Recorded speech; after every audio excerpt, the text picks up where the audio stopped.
một nương phủ công đảo mương bò khuôn mô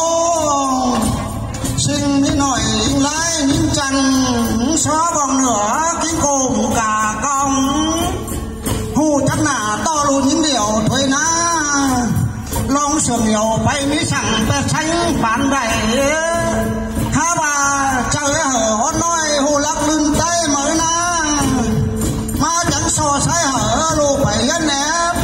nhìn to bường trắng tao tán hành xây tặng bên con hù lại luôn thùng thái bà đế trời hở hót nói hiện tôi nắm đồng tè ná mà chẳng bàn bám tàn thảm bánh là on phủ kém tay tụi đuôi những điều mẹ ơi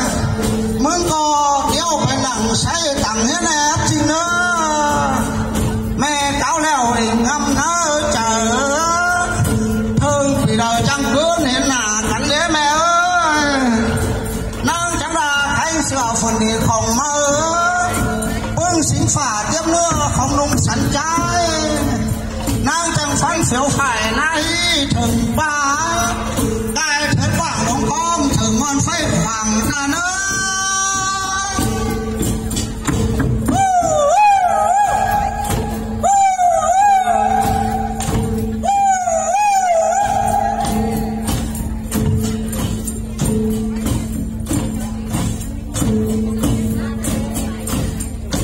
ăn chi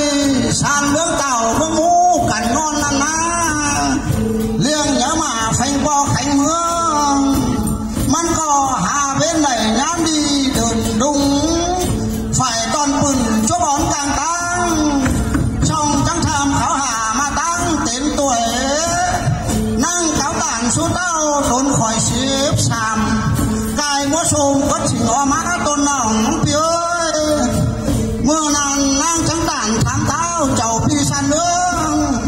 pi co xin má lại nam pi xếp xí nỉ lèo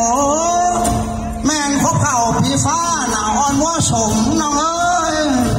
song hao xin nướng đẩy cách tần to múa pi phá thuê ná mưa nàng năng trắng tàn số tao chầu pi san nước phơ lại tuổi bên con là pi chính nữa té nan ai cánh nòng lên những điều sườn cắn ná